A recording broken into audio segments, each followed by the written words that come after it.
पर आपने भी तो गलतियां की, क्योंकि आपसे इंटरव्यू हुआ, फिर हम अलग अलग डिस्ट्रिक्ट्स में ट्रैवल कर रहे थे, मुजफ्फरपुर, वैशाली, किशनगंज, पूर्णिया। वहाँ पे महिलाओं ने ये बताया पीके कि आपने जो बात बोली ना कि शराबबंदी आप वापस ले लेंगे, वो बड़ा नेगेटिव हुआ। आपने भी तो बिल्कुल नहीं मानता हूँ। है, महिलाओं ने बोला अरे भाई उनको अच्छा लग रहा है शराबबंदी, आपकी मेरी जो भी राय हो, उनको लगा ये आपसे चूक हुई। अरे भाई वो बिल, अरे हमको तो 3% वोट मिला है, तो अगर मैं 3% से हारता तो एक बार को सोचता कि वो शराबबंदी की वजह से हार गया। हम लोगों को, जन सुराज को तो जनता ने सिरे से कहा भाई अभी आप समाज में काम कीजिए, जमीन पर काम कीजिए, अभी आप नेट प्रैक्टिस कीजिए, अभी आप नेट प्रैक्टिस कीजिए, काम कीजिए जाकर। तो हम तो रेस में ही नहीं है, तो इसलिए हमारे लिए विवेचना का ये कारण नहीं है कि भाई हमारा प्रत्याशी ठीक था कि नहीं, हमारा बूथ मैनेजमेंट ठीक था कि नहीं। जब आपको 3% 4% वोट आता है तो you are starting from the scratch.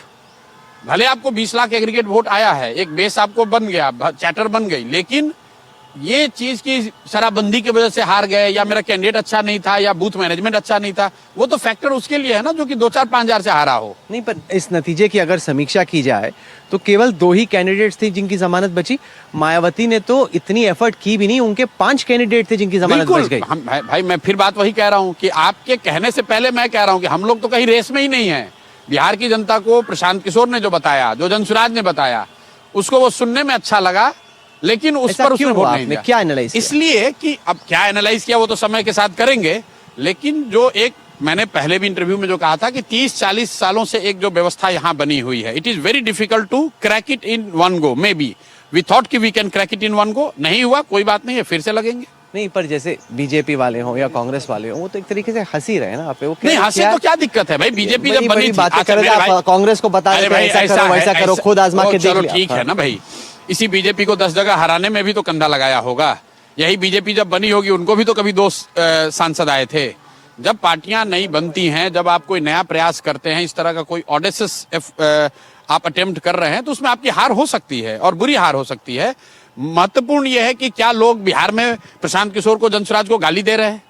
मैंने कल कहा कि भाई वोट नहीं मिलना ये कोई गुनाह नहीं है, मेरी गलती हो सकती है, हमारे प्रयास में कमी हो सकती है, लेकिन प्रशांत किशोर ने, जनसुराज ने कोई गुनाह नहीं किया है। हमने यहाँ समाज को समाज में जातियों का जहर फैलाने का गुनाह नहीं किया है। हमने समाज को हिंदू मुसलमान के नाम पर बांटने का गुनाह नहीं किया है। हमने लोगों को पैसा देकर वोट खरीदने का गुनाह नहीं किया है।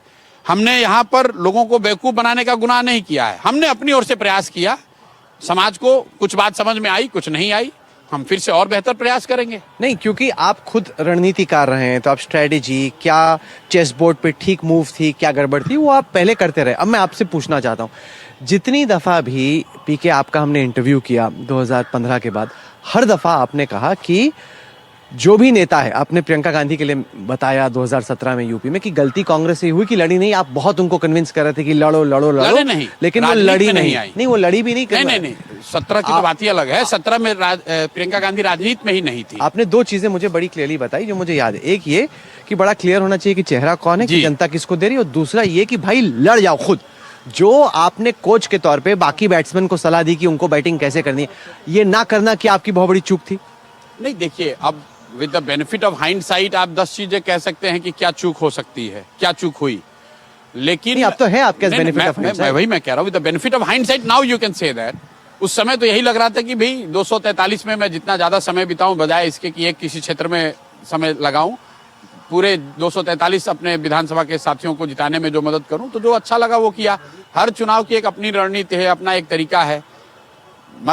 ज्यादातर जगहों पे सफलता मिली है। 2017 यूपी को छोड़ दे तो ये दूसरा बड़ा सेटबैक है मेरे लिए इलेक्टोरली, लेकिन 8-10 जगह सफलता भी मिली है। नहीं, वो ठीक है। और वो कोई जरूरी नहीं है कि जो बिहार में मैं अटेम्प्ट कर रहा हूं, अगर आप मेरे पिछले 2-2.5 साल के भाषणों को देखेंगे, इंटरव्यू को छोड़ दीजिए, तो इंटरव्यू में तो लोग कहते हैं भाई बताइए जीतिएगा क्या हारिएगा। जो मेरे भाषण है मैं लगातार कहता रहा हूं कि भाई मुझे 0 सीट भी आ सकता है, और ये बड़ा प्रयास है, कठिन प्रयास है, इसमें 10 साल लग सकते हैं, 10 साल से ज्यादा भी लग सकता है। तो उसके लिए मेंटली प्रिपेयर्ड है, करेंगे ही करेंगे, और इस बात का एहसास है कि ये कठिन काम है, लेकिन जरूरी अपेक्षा थी कि ये पहले अटेम्प्ट में इसको क्रैक कर ले। नहीं हुआ, कमी रही होगी, उसको जाकर देखेंगे और फिर ताकत से लगेंगे। नहीं, क्योंकि आपने क्लियरली जवाब दिया नहीं, तो आप मान रहे हैं कि चुनाव न लड़ना खुद एक हाइंडसाइट में आपको लगता है कि चूक थी।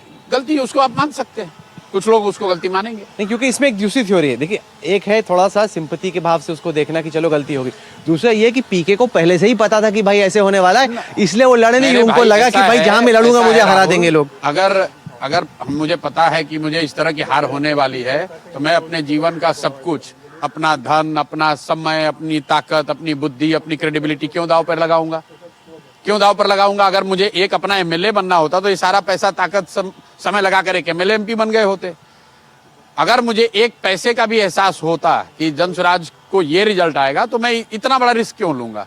मुझे बिल्कुल इस बात की समझ या ये सोच नहीं थी कि जनसुराज को 4% वोट आएगा। किसी भी मैंने आपको पहले ही बताया, इस पूरे प्रयास के दौरान मैंने इसको ब्लाइंड ही रखा है। मैंने खुद कभी सर्वे नहीं कराया, और वो डेलिबरेट था कि मैं सर्वे नहीं कराऊंगा, I will play it blind. आपने ये, बल्कि शायद आप ही ने सवाल भी पूछा था कि आप तो दूसरों का सर्वे कराते हो, तो अपना कैसे नहीं कर रहे होगे? जरूर कर रहे होगे, ट्रैकर में क्या आ रहा है। मैंने इसको ब्लाइंड ही रखा था, लेकिन मेरा अपना गेस्टिमेट अगर आप कहें तो ये था कि किसी भी हालत में 12 से 15% से वोट कम नहीं आएगा।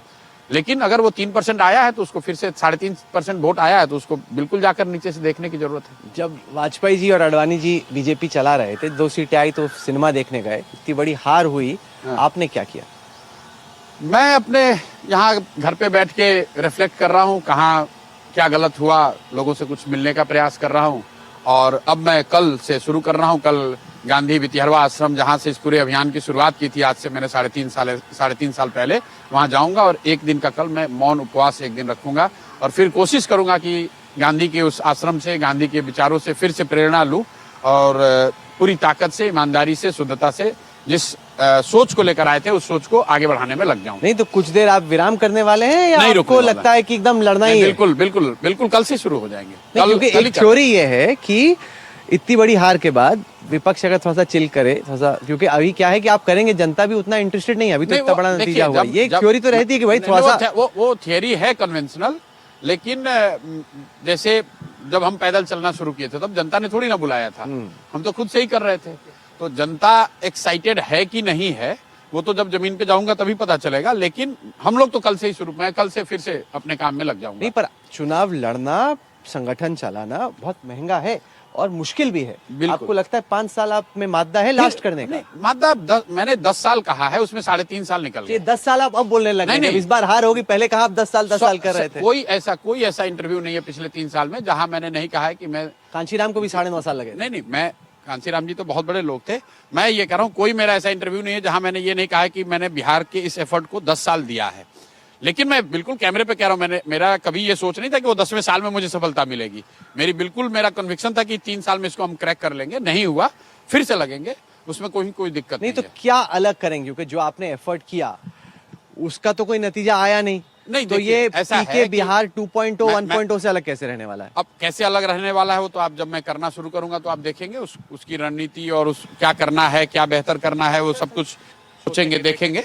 लेकिन एक जो चीज है ना राहुल, जो कंपाउंडिंग है, तो पहले आप 0 से कंपाउंडिंग करके आज 20 लाख पर पहुंचे हैं। अभी मेरे पास वो 20 लाख की पूंजी है, नहीं, उसके साथ काम करना शुरू करेंगे। आप ये जो बार-बार बोल रहे हैं ना 20 लाख की, उस पे एक दूसरी थ्योरी है पॉलिटिकल, वो ये कि भाई इनमें कई सारे तो कैंडिडेट्स ऐसे थे जो कैंडिडेट के दम, अदर्स का जो इंडिपेंडेंट्स का वोट आता है, अगर इनमें से कई इंडिपेंडेंट लड़ जाते हैं, जैसे आपका मेरे से ज्यादा वोट लाते हैं, तो वो ले लेते। तो आप बोल रहे 20 लाख कोई पीके का या जनस्वराज का वोट थोड़ी, उसमें से बहुत बड़ा हिस्सा तो कैंडिडेट्स का भी है। कुछ सीटों में तो 755 वोट आए। आप वोट को हटा दीजिए। आज जनस्वराज, पहले जब मैं 2021-22 में आया था, तब तो लोगों को ये बताना था, अच्छा कौन प्रशांत किशोर, कौन जनसुराज। तो आप वोट को अगर हटा भी दें तो कम से कम पूरे बिहार में लोग जानते तो हैं कि अच्छा जनसुराज है। एक दल है जिसको एक भी सीट नहीं मिला, यही जानता होगा, लेकिन जानता तो है कि अच्छा ये प्रशांत किशोर है जो बोल रहे थे जिनको वोट नहीं मिला, ये जनसुराज जिसको सफलता नहीं मिली। तो एक मेरी वो पूंजी तो है कि आज पूरे बिहार में एक नेटवर्क, एक संगठन, चाहे वो कितना भी कमजोर हो, एक संगठन है, बात पहुंची है। और जो एजेंडा हम लोगों ने सेट करने की कोशिश किया है, वो राजनीतिक डिस्कोर्स का हिस्सा बना है। चाहे आप जीते भी हैं, तो जो आप कह रहे हैं कि अमित शाह कह रहे हैं कि हमने लोन दे रहे हैं, और नीतीश कुमार कह रहे हैं कि हम ये मदद कर रहे हैं, जो भी जिस तरीके से भी कहिए, या तेजस्वी यादव ने जो कहा कि मैं नौकरी दूंगा, बोलना तो सबको पड़ा है पलायन पर। आप भी यहाँ चुनाव कवर करते रहे, 15 में मैंने भी यहाँ चुनाव करवाया है, पलायन पर कभी चुनाव नहीं हुआ है। इस बार पलायन मुद्दा रहा है, रोजगार मुद्दा रहा है।